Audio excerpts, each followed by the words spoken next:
Hi, everybody. Welcome to our July Business Boost. We are here with Adam Dyer with CyberWeb, and Adam is going to teach us all what not to do to keep ourselves safe in the cyber world. Adam, we're so glad that you are here today. I know we've had many conversations, and I know that I have a lot of work to do, Adam. But Yes. we're excited to have you here today and tell us all what we can do to better protect ourselves. So, our business as a business, so we don't run into situations like Kettering Health had and other organizations have had, as well as on the personal side, we can learn how to protect ourselves at home. So, without further ado, I'm going to turn everything over to you, Adam. Oh, thanks, Wendy.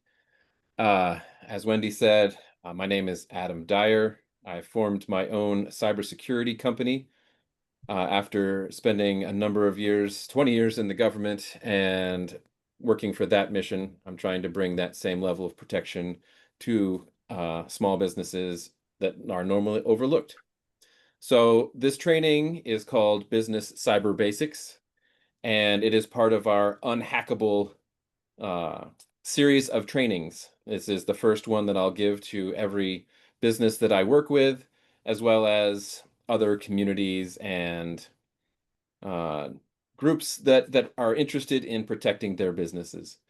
And then I have a separate training called Family. It's a Family Internet Safety Workshop that will help you and your family. And I present that to senior centers or other churches, or if you're not for profit, has a lunch and learn or those types of events. Again, they're just free presentations, no obligations. I'm just trying to get the word out to help people stay safe online. So we'll start off with unhackable. And what is the goal here? We understand, talking about computers and technology, that the technology is not, it can be hacked. All of those devices, they are so complicated nowadays that you can't stop those from being hacked. However, as people, we can learn, right, Wendy? We can be trained and we can all make a difference for our own businesses and our own families. And we can become unhackable by learning some very important guidelines.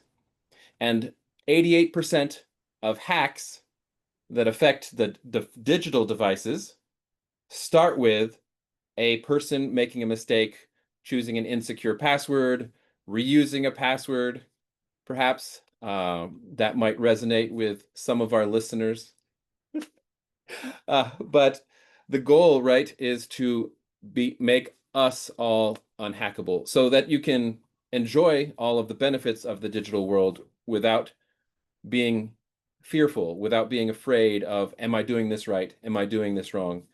Now, one of the things that makes my trainings different is that I like to give them in person and I like to be interactive. So with our guests that have joined us, I'm going to stop along the way and ask them questions. Wendy and Chris have already been through some of this as I met at the chamber and went through a vulnerability assessment with them. But I'm still going to stop and ask them questions because that's that's how the difference is made. That is how I communicate when we're making a person or a group or a business unhackable. So focusing on where do you start? How do we make a person? How do we train to become unhackable? That is called, it starts with building good habits. And one of those habits, I'm going to say it over and over through this whole presentation because it is the greatest threat, and that is password safety. Reusing passwords is a danger to not only your home and how you run your home and keep it safe from hackers, but it's also a danger for your business. It is an important practice for your business to value your password, how you generate passwords. And so good habits like password management can be overwhelming at first. Like, oh, I don't want to remember 100 passwords, or how do I remember a password that's 10 or 20 characters long? Like, that seems overwhelming.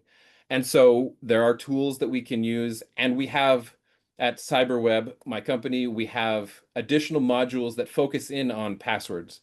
So that if I am working with your business, we will have a presentation, a in-depth Q&A with your team to describe like how to best establish the policies, but then how to enable your team or yourself to follow the policies, not to set something, a standard so high that no one can reach it, but work together to keep the business safe with a good habit. Then from there, there are other foundational principles that we'll go over throughout this presentation. Next, we're going to define. So the other issue that I've run into, the other hurdle is that cyber is not well defined in society right now as a whole. If I say the word cyber, what do you think of? Do you think of a hacker in a hoodie in a dark room with screens going everywhere? Right, right. That's what we think of. However, cyber is not that. It is everything from the deadbolt that is on your front door if you have it connected to Wi-Fi, to the lights in your room, to your phone, and those are just the physical devices. It's also your bank account now. Your bank account, your email, text messages. This is all part of the cyber landscape that we are in now, where what we interact with day to day is no longer a physical form that you're signing. It's a digital form. You're not going to your bank to deposit and withdraw cash or even coins, but it's uh, a Venmo or a Zelle or PayPal, like any of those ways to move money around. But do you actually hold onto it? No. So if it's a different way to move things around digitally, you have to have a different mindset when it comes to securing it. And in order to secure it, you have to know what it is. You go to the bank and they don't even store all your money there anymore. They store a bit because they have to by law, but the rest is all shipped off and digitized and ones and zeros in your bank account. And so they have to, as your bank, they have to keep the money safe differently. And so as you are keeping your business safe, you have to do that differently as well. So cybersecurity, what I like to do in these presentations is to make the analogies a bit more realistic. So cybersecurity is like locking the doors on your house. Now, there are some of us, I live out in the country. I don't always remember to lock my door. But if you're in, say, a shopping mall and you have people walking by all the time, you're going to want to lock the door when you're not there. Because there are some people that'll just go down and they'll try every single door.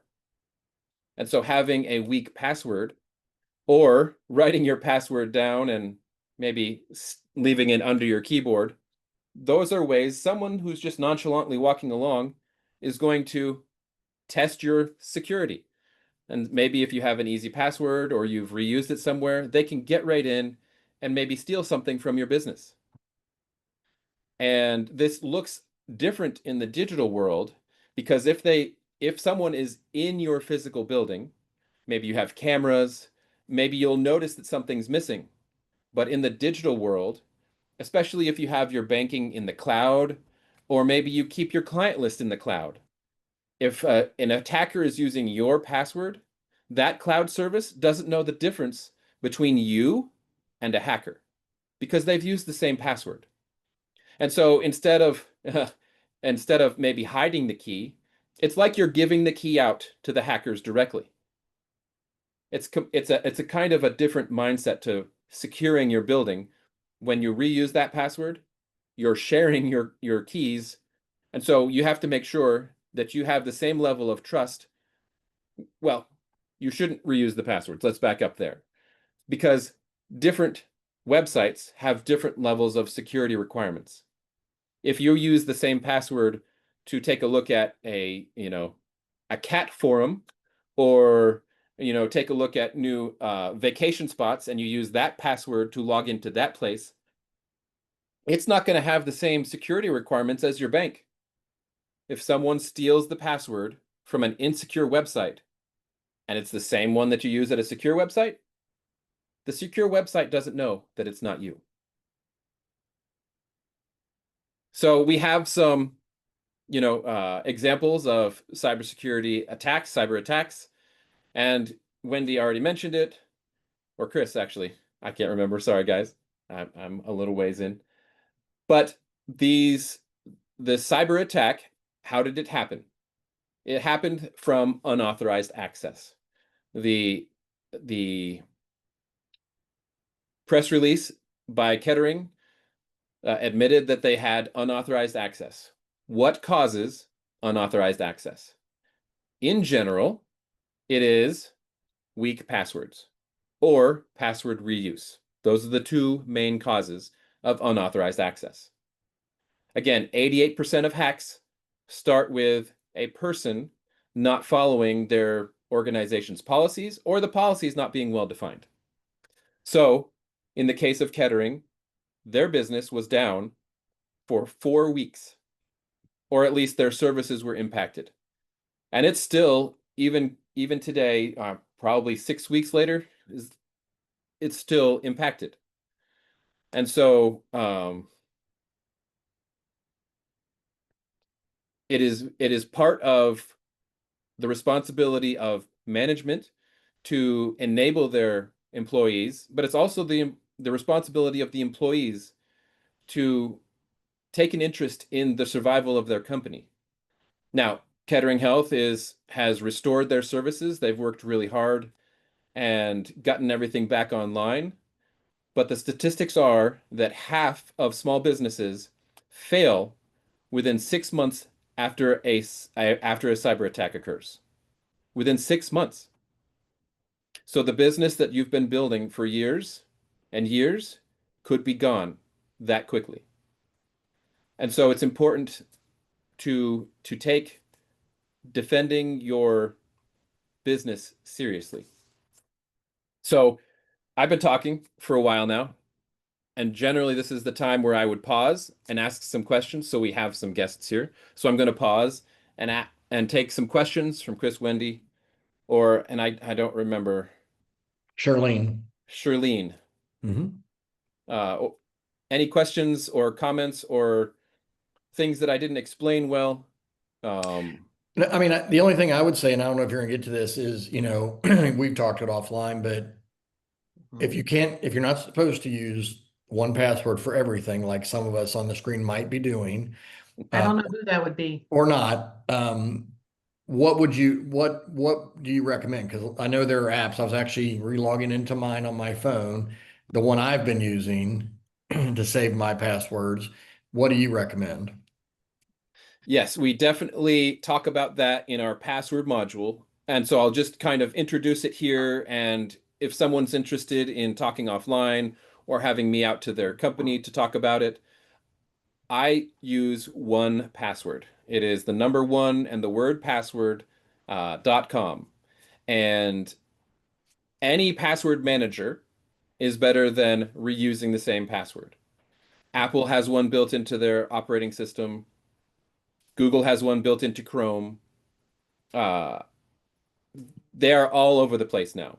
So as long as you trust the company that you're giving all of your passwords to, and well, that's a different conversation as well.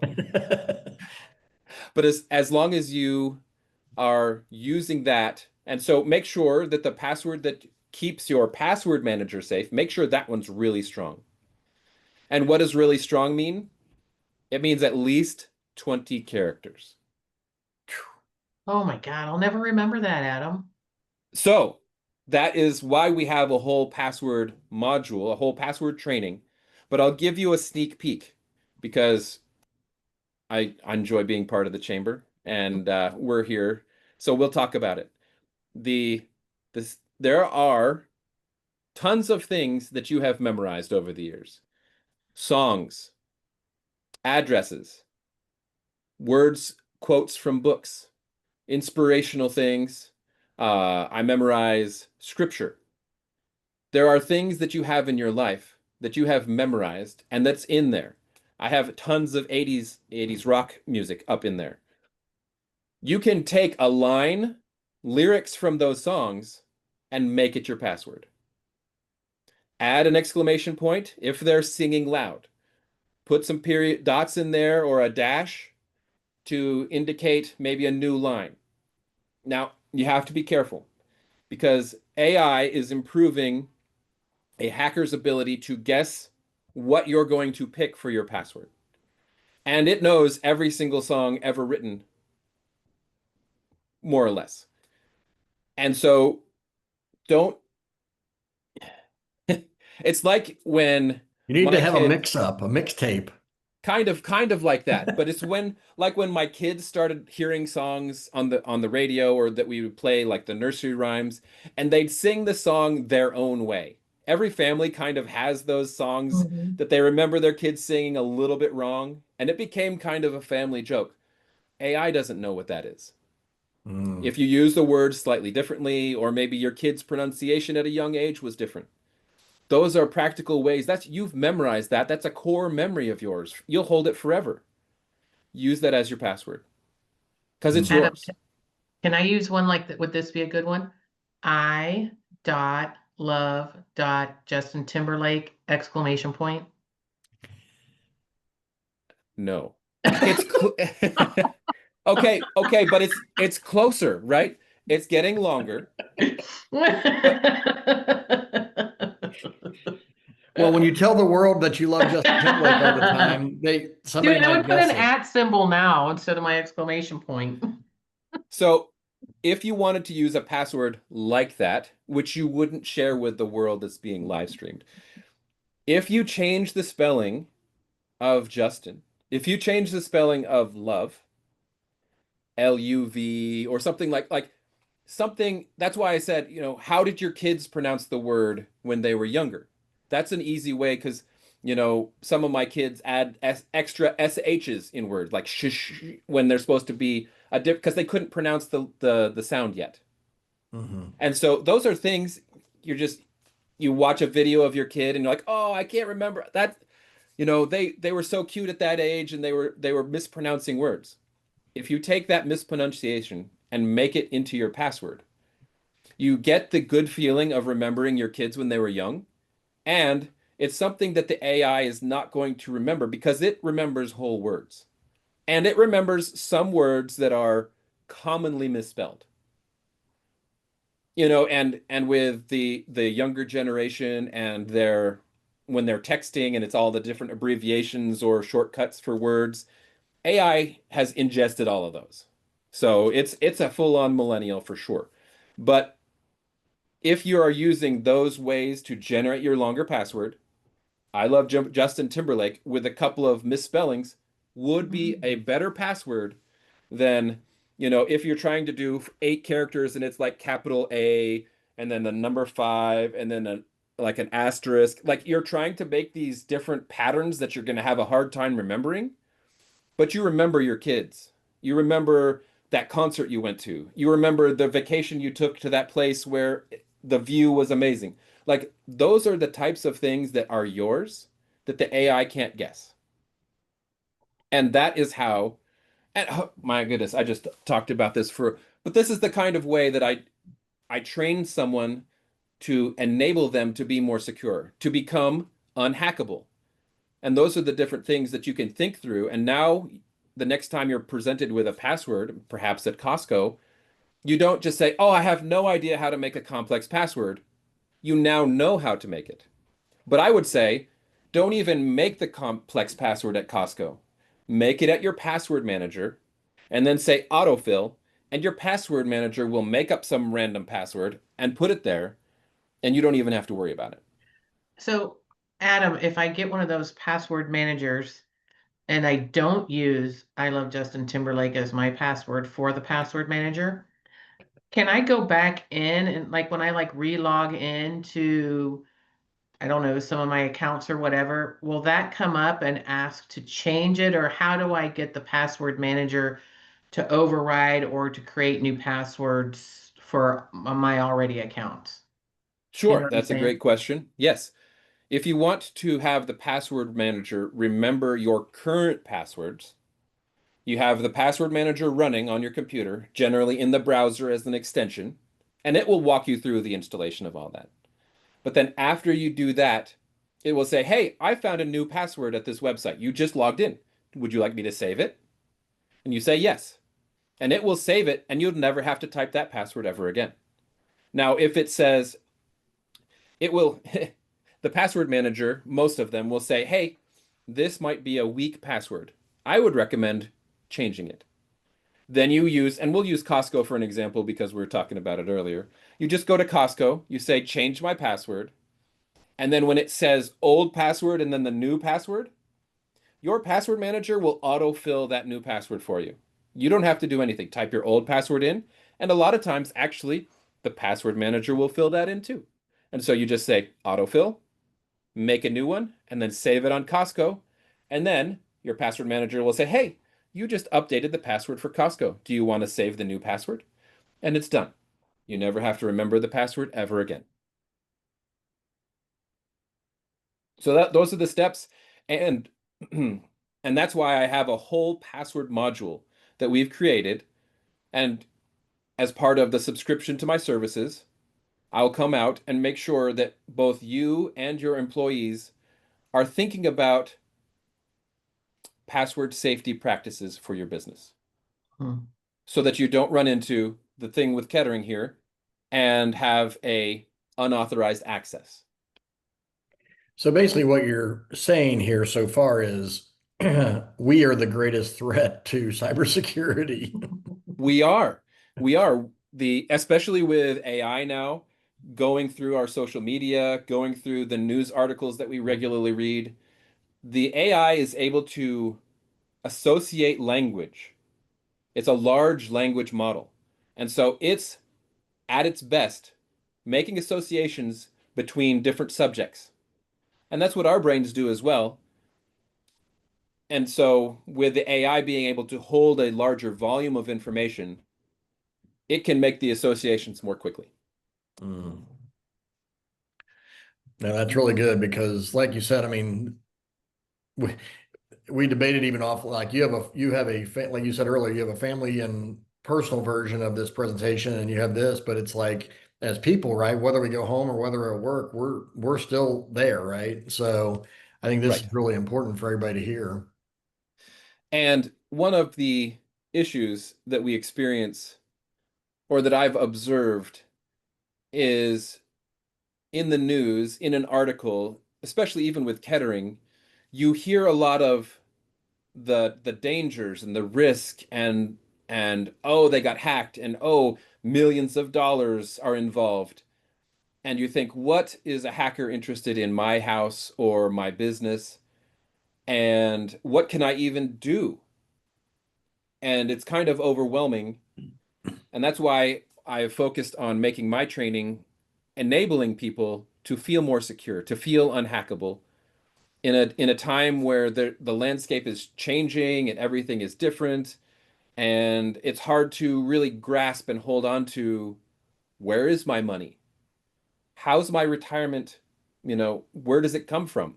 It's out there and I have in my 401k, but is it safe there? And how do I log in and how do I check it? And well, if I'm going to check it, is someone going to steal my password then? And all of those things and concerns and you know, is the company that I have my retirement with behaving securely? And so those are other things that my company checks for when we work with a small business to say, hey, are you following the policies? Are the companies that you contract with following the policies? Because sometimes those agreements have little loopholes in them that they're trying to get maybe change who's liable. But that's again, I don't want to dig too deep into that. That's another module that we would have for the management of a small business. And Mhm. sometimes, we're wearing multiple hats, but a manager or an owner is going to want to ensure that their subcontractors or the companies that work with them are also following secure practices. Mhm. So this really impacts every single layer of business. Mm. That's really good. That's really good. So the next example I have is from a company called RSA. And that company, um, they are responsible for securing government and military organizations. It's a security tool. And their system was hacked. Another unauthorized user attack. And so this attack on a security business, right? That impacted their clients' trust in their system. And this RSA company, it is large enough, it has its own cybersecurity team on staff. They pay for services to keep themselves safe, and they still were susceptible to unauthorized access, which starts with the people. So even with these big companies like Kettering and RSA being attacked and hacked, one you could think, oh, well, my business is too small. No one really cares about me. I haven't been hacked in years. I've been running my business 15, 20 years. I've never had a problem. Well, there's a couple different scenarios that could be in play. Number one, you've already been hacked. You just didn't know. Mhm. If they've stolen your password, they could log in, steal your whole client list, email your clients without your awareness, asking for money or donations or changing where a bill is paid. And that hack can be completed if your clients don't reach out to you. You will never know that your clients were hacked because of you being hacked. It starts at Mhm. your business and then moves to your clients. And so those are the kinds of impacts to a business's image, their credibility and trustworthiness. And so that is one way that it could be um, that you don't feel like you've been hacked. But another way is that they don't, an attacker isn't picking individual companies. Now, I'll do a caveat. In the case of Kettering Health, the ransomware group that attacked them, that attacked Kettering Health, was going around focused on healthcare and hospitals. And so in that case, they weren't specifically targeting Kettering, but they were targeting a segment of small businesses, or not small, but businesses. In the case of most small businesses, though, it is just groups of hackers scanning the instant constantly, scanning the internet constantly, checking every single door, every single day, multiple hundreds of times per day. The profitability of a hacker just checking every single door every single day means that the one in a million, the one in 100 million could be you. And they just are scanning constantly. They don't pick on you, they pick on everybody all the time. Those scans, and you could talk with your IT person if they don't know how to do it. Check it. You can call me, and I can show you on your network you're being scanned all the time, which means that your bank is being scanned, which means your email provider is being scanned all the time, looking for weaknesses, which makes the defense very, very hard, and which makes it even more important to be unhackable as a person so that you are not the weak link for your business or your family or the organization that you're a part of. So we'll move on from there. The next, so we want to say, hey, make sure you're not the next case. And then we have several slides coming up about why it matters. I've kind of covered this throughout our presentation so far, and why it matters that you as an employee or as a member of your family or as a member of management at each level, you are the problem and the solution. And you can do wonderful things to protect your business or yourself or your family. So we've got next, to keep the analogy, creating guessable passwords, right? So that matches our analogy of the home front is like hiding the key under the mat. Now, it might be convenient for you to get home and, oh, I've locked myself out. I need to get my key. Oh, it's right here under the mat, and in it goes. Oh, I don't want to worry about memorizing a 20-character password. Yes, that is truly a challenge. But if you create a guessable password, so when it comes back to the password module again, we'll touch on it real briefly. What is the danger here? A 8-character password, doesn't matter what's in it, numbers, uppercase, lowercase, special character. So it's 8 characters long. It can be guessed instantly by any modern computer right now. It is not a challenge at all. 10 characters takes an hour-ish. 12 characters, you start to go up the timeline. Even at 20 characters, a modern computer can guess a 20-character password in 6 months. It used to be forever and ever, but those times are moving shorter and shorter and shorter. And with AI, it can leverage associations. And so it's better at guessing passwords faster, which is why we have two-factor. And that's another part, and I don't know, I don't mention it in this particular training.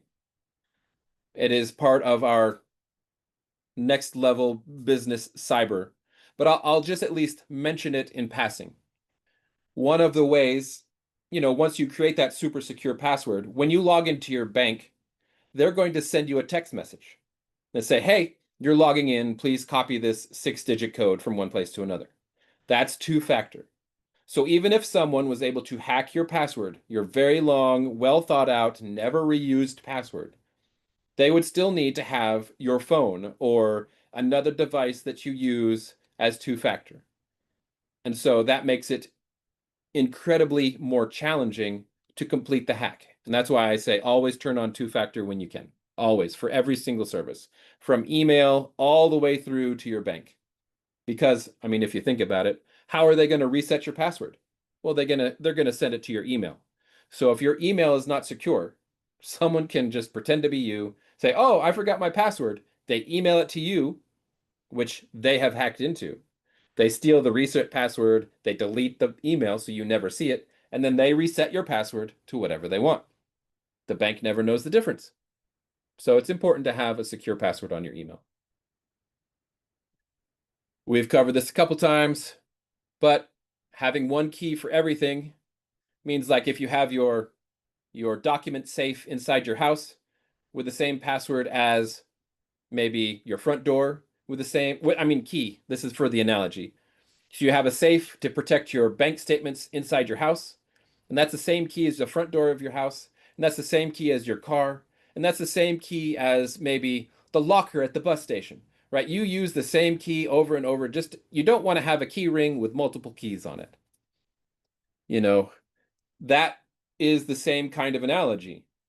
What if you lose that one key, right? Someone steals that one key, they can get into everything, your house and your documents. And then comes out with the next thing, especially in the business environment, is sharing passwords. Now, maybe you have access to one system at your company. Maybe it's your lead tracking or your client list or invoicing. And your manager has said, you know what, everybody, we're going to use the same username and password for all of this. It's going to save us a couple dollars. And that's like giving your key out to your house to random people on the street. People maybe or even if you trust them, right? The more people that share a password, the more likely it is that one of them might lose it. And so it is very important to use different passwords and then to not share them. Yes. So along those lines, occasionally this kind of focuses more on an attacker situation where someone is maybe you meet them on the street and they're like, hey, you know what? I have a cleaning service for homes. Can you just give me your key? I'll go to your house real quick.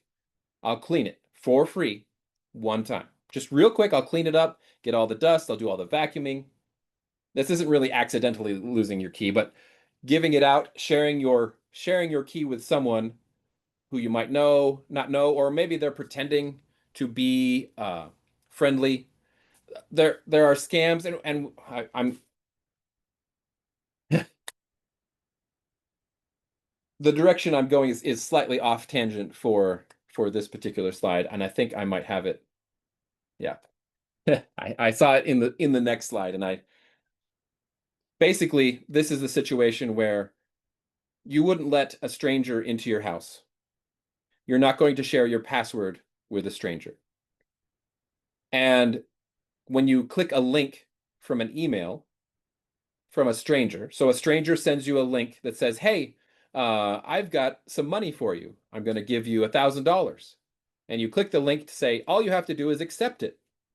That is like letting a stranger into your house. It's not the Nigerian prince anymore. It's not sending away, right? It's oh, I've got this money. You just have to send me an email.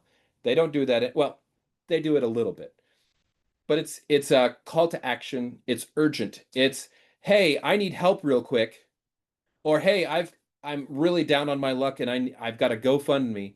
Can you just click this link and give me $5? Sometimes they use that emotional manipulation to trick you, just like they did in-person scams, where they say, "Oh, I really need this. My family's in a horrible situation. Can you just give me $5 or $100? I just need to fill up my tank with gas." Like those same cons that have been used in the physical world for years and years, for all of history, really. They were really quick to move them into the digital world. It's the same con.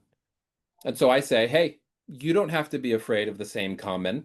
They've been doing their thing for years. You've been avoiding them for years because you can recognize an in-person con. Now, let me help you recognize a digital con. Hey, Let's, Adam, how yes, Wendy. about when you get an email that looks like it's coming from one of your board of directors and it asks you to go out and buy gift cards for a fundraiser? How about that? Yes. So in those cases, right, it looks like you're going to help your board of directors out. And it's kind of like the attacker now is dressed up, kind of wearing a costume, pretending to be that important person who's asking for you to do them a favor. And the attackers, the con men, know how, in general, we like to be helpful. And if they've asked us to do something, we want to help them. But maybe something about the email looks a little off. Maybe the costume doesn't fit quite right, or they're asking you to do something out of character. Just stop and call them. Talk to them. If you're really worried about someone intercepting the phone call like you see on TV in the movies, well, okay, how do you beat that? Stop what you're doing. Go visit them. Go to their office in person. Because so far, the AI is not going to take over in-person visits, which is why I prefer to give my training in person. Here in a live stream, I mean, I'm really here this time, but in I'm the here. recording. It's not Twindy. So yes, in those circumstances, even though it looks like you're letting someone into your house, in this analogy, you're looking like you're letting someone into the house that you recognize, it's still a stranger. That's clicking links, downloading files from phishing emails. Those actions, it's just a stranger dressed up to look like you, or look like your business, or look like your best friend, or look like your boss. And you're like, oh, I've got to send this right away. It's for my boss. Just take a second. Call to confirm. That confirmation, even one thing in our training, we just talk about a simple breath that helps you not react emotionally. because the con men always, well, not always, they choose emotional triggers very regularly. They exploit your emotions. Do this quickly. This need is urgent. I lost something. I'm missing something. This is going to help someone. They are, they have appeals to emotion. Let's just call it that. The next thing is software updates, and how that matches to the house analogy is just letting your lock, maybe the door handle is getting wiggly and you can kind of just wiggle it open, or maybe you have windows that you don't lock, or like when we're living in a house or you're taking care of an office, if something is falling into disrepair, you fix it. You fix it before it becomes a bigger issue. If you don't update your computer's programs, they fall into disrepair the same way. Suddenly things stop working right. And sometimes, maybe the windowsill, because of all the rain we're getting, maybe it doesn't close tightly. And so instead of closing it all the way, you leave it a little bit open. And you're going to get that repair done next week. Maybe the next month. You know what? Next year, when we have the budget for it, we'll fix that window. What are you risking? You're risking someone walking right in through the window. The hackers that are trying every single vulnerability every single day, they know the weaknesses in outdated software. They see, in the analogy, that the window is a little bit open in your house. And they scan for it over and over and over. And they're ready to take advantage of that vulnerability. So that's why it's important to stay up to date, even though it might cost a little upfront. What is the risk that you are mitigating by not patching? So at the end of the day, why it matters? Because the actions you take impact your whole company, your whole family. But it's more than that, because this house is not just by itself. In a company, you're with all of your fellow coworkers. In a family, you have all of the rest of your family, your extended family. But it's not just that. That's the inside of your house. What about your neighborhood? The clients to your company?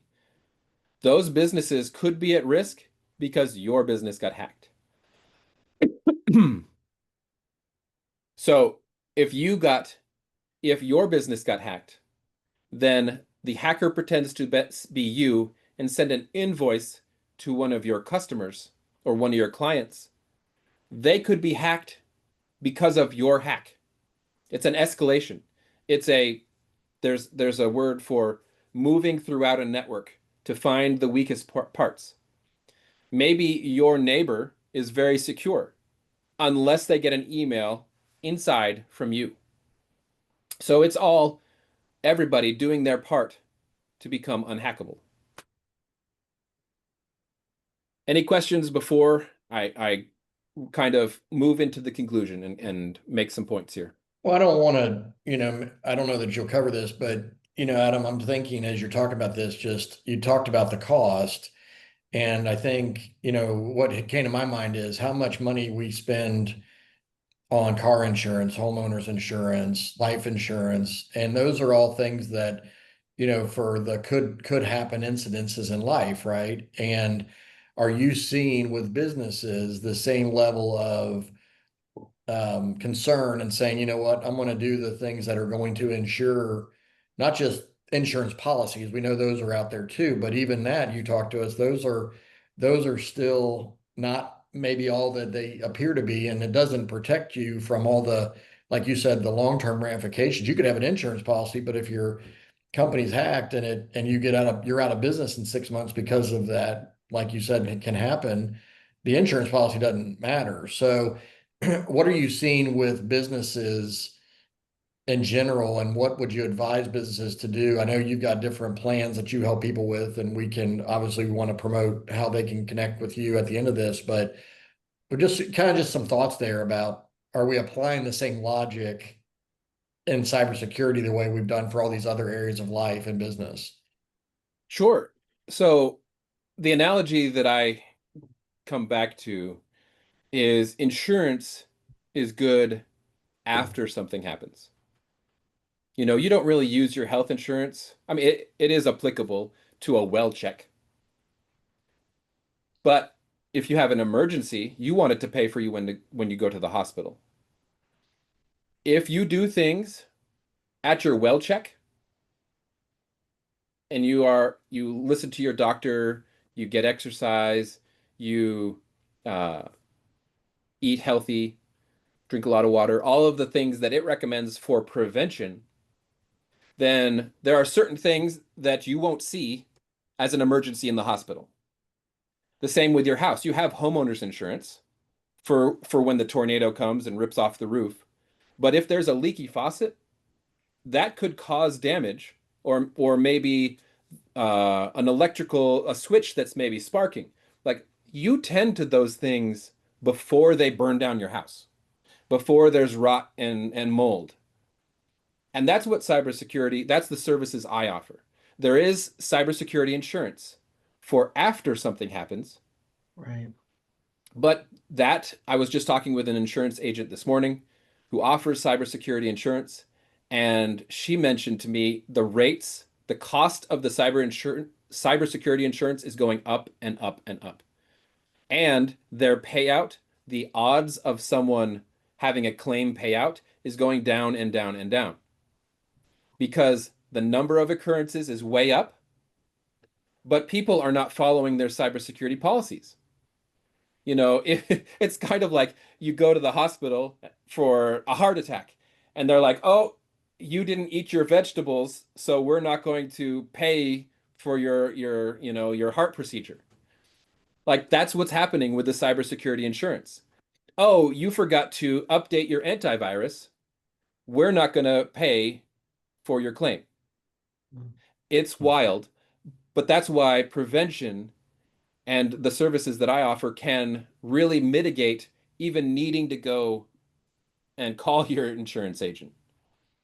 And in addition, some insurance companies, and we're working to partner with more, will offer you a discount if you have good cybersecurity practices or a cybersecurity incident response plan in place. And so I'm looking for those partnerships to grow and be able to help my clients more when I say, hey, you use my services to keep you safe now, but if there's an emergency, this other service can help you kind of make things right. But the goal, again, is unhackable. The 88% of hacks that start with people, and it's training, and it's Q&A time, and it's these outreach events where I can enable you to make the better decisions. So what you're So, saying is ignorance is not bliss in cybersecurity. well, it is true that you don't know what you don't know. And it also is true that it is hard to conceptualize, to think about these digital systems and how they're working together because everything is moving so quick, which is, that's my job to stay ahead of it all and to be able to bring it down into a place where, oh, yes, of course, I wouldn't hand out the key to my business to someone on the street just because they said that they're in a hurry. If they're now, not everybody standing beside the road with a cardboard sign is trying to trick you. However, some are. In the digital world, especially.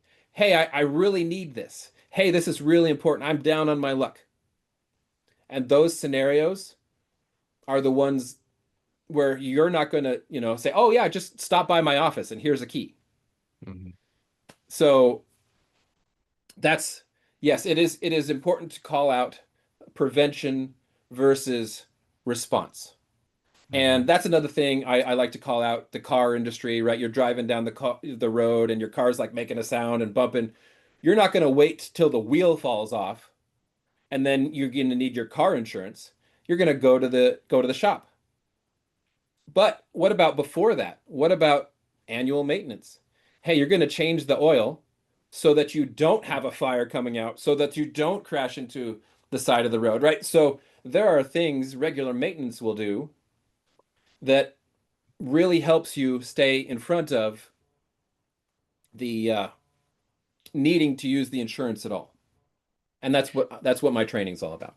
And that makes a lot of sense to me. I think if we can just start to apply the same line of thinking, right? The logic of what we've been taught and done most of our lives in other areas, but now we just have to apply it to cyber, right? The online world. I think it would make a lot more sense to many of us. And, I think also when we think about the generations that, are still living in this moment, right? Like you got your older people that are easy to attack in many ways because this is so far from what they grew up with and was most of their life versus, children, but they can be as susceptible even because it's almost like it's so casual to them. They don't think about it, right? It's so normal. So we have to be diligent, is what you're saying, is what I'm hearing you Yep. say at least.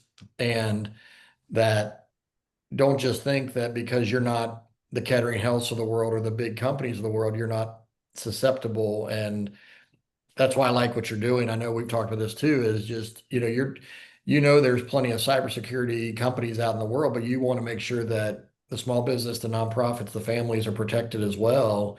And Yep. that's why we appreciate what you're doing here. Absolutely. And Adam, I know this is a question that I just want to throw out there. We've kind of talked about it before, but I think it's good to get out. Everybody, right? They go when they have to work on their computer or they have some downtime, they're like, I'm just going to go to Starbucks and I'm going to get on their Mhm. Wi-Fi. Or I'm bad. I'm at the airport, Adam. Oh, and the free Wi-Fi comes up, and I'm like, yes, I need that. I Or think at a Adam should have hotel, shrieking sound effects in this presentation. or at a hotel where they're like, here's the code for your free Wi-Fi. Just put in your room number. So tell us about that. How should we protect ourselves, or should we even use those things? So, yes, let me absolutely talk about that. But just a second before I do, to address one thing that Chris said, and it is how different corporations have integrated their devices into our lifestyle. How often do you find yourself pulling up your phone and what did I come on here? What did I pick this up for? Why am I?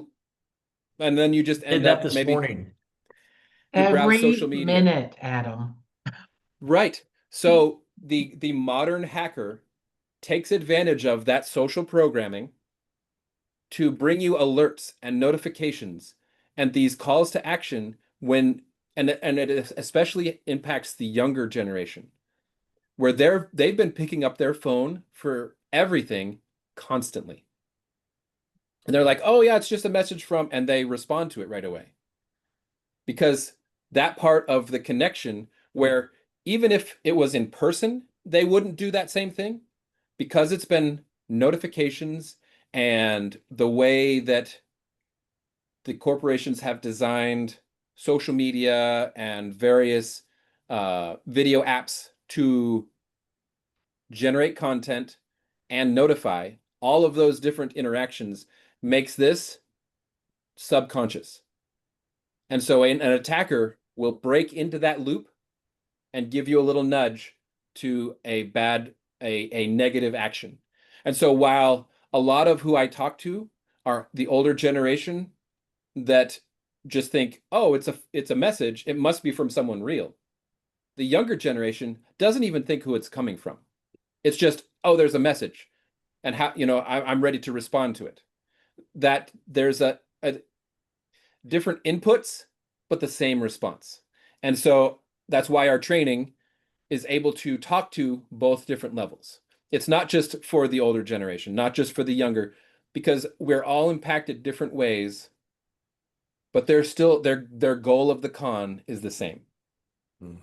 So back to convenience, right? We're picking up the phone. Oh, a notification for Wi-Fi. Let's just join it.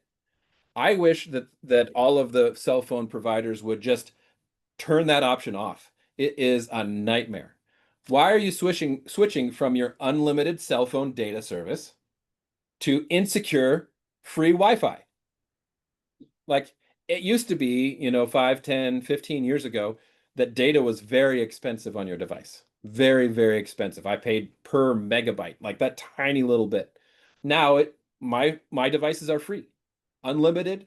Not free, but unlimited. We pay for it right now. Like cell phone costs more than ever, but we pay for unlimited, and yet it's drawing us away from that into a uh, free Wi-Fi.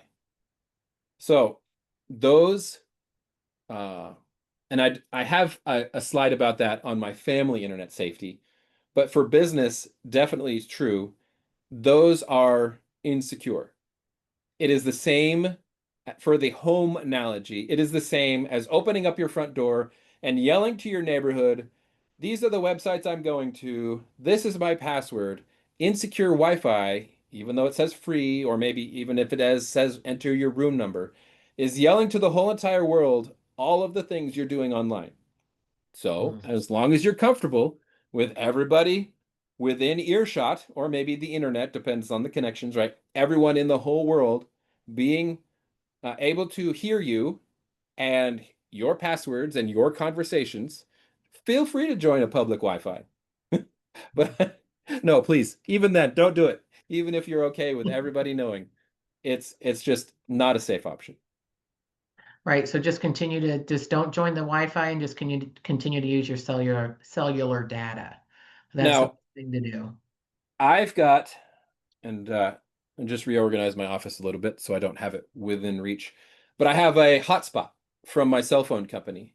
So Hmm. if there's another device like my laptop that needs to connect to Wi-Fi and it doesn't have a cell phone connection in it, I'll use that, or I'll tether using my phone. Like before connecting to any public free thing where they're going to their bet your they don't have your best interest in mind. We'll just call it that. Okay. Mhm. Um, and it's very insecure. Hey, Adam, what about, look, I could ask questions all day long, but I'll try to stop after this one. But what about like cars now? You Yes. have Wi-Fi in your cars, and I know sometimes when you're cruising down the road or something, or whatever, and you turn like your Bluetooth on or your Wi-Fi, it like picks up all these weird things. It's like Chevrolet 100M is Yes. available and all these different things. So is there concern about that? Should I be concerned about like is that kind of the same thing like your open or your free Wi-Fi? So when you set up, well, okay, there's a couple different things. Number one, it is crazy that now cars are part of cyber. We've got it here on the Mhm. screen. There are apps now that you can lock and unlock your car and start it and set the climate control.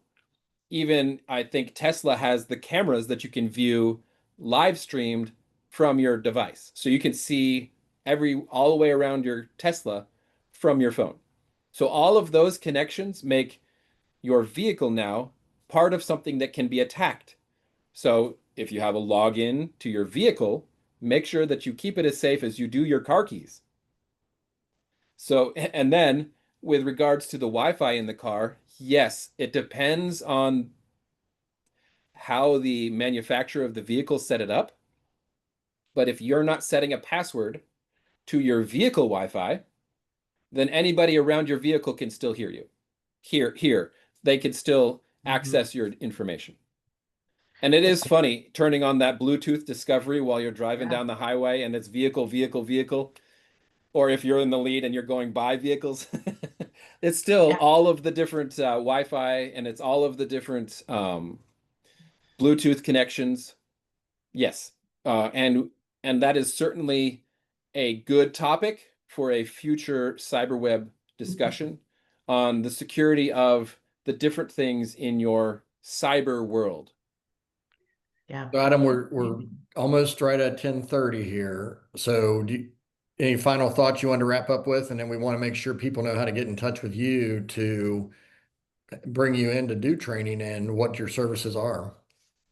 So I'll just jump to the end. I've gone through most of the points in my conclusion already anyway.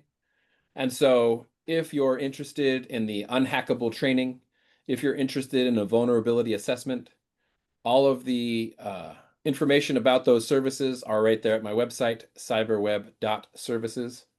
Or you can email me at info@CyberWeb Services or directly at Adam@CyberWeb Services. And there's the phone number there as well. If you need a quick, Q&A, give me a call. If you're concerned about your business or home, or your not-for-profit that you're a part of, or your church. I love to speak to churches. I also really have a passion for speaking to seniors. And so if you are a member of a senior center or just any group that meets that is really scared, I can help guide or provide means for everyone to learn how to be unhackable.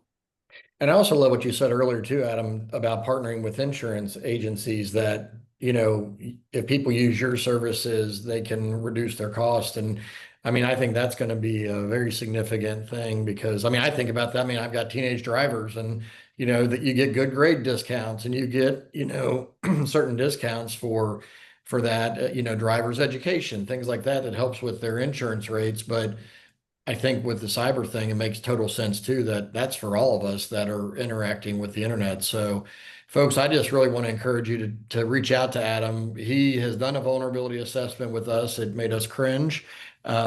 We continued that conversation of the things that we need to even shore up here that we didn't think about at the chamber, right? That Wendy and I were like, oh my gosh, like who would have thought that, right? You're bringing knowledge to people that just it's total blind spots and it's just getting, like you said, it's just getting worse and accelerating every day based on technology, AI, the speed of change. So thanks again for doing this, and we will Sure. be posting this on our YouTube channel for people to watch as well. And we're just grateful that we have you around to tell us all the things we're doing wrong.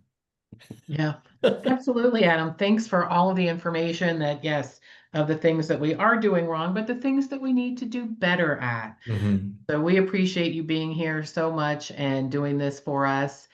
And yes, if anybody has any questions, concerns, wants to reach out, please do so to Adam at CyberWeb. So Adam, thank you again so much for being here today. We appreciate everything that you shared. Thanks, Wendy. Thanks, Chris. Take care. Bye, everyone. Goodbye.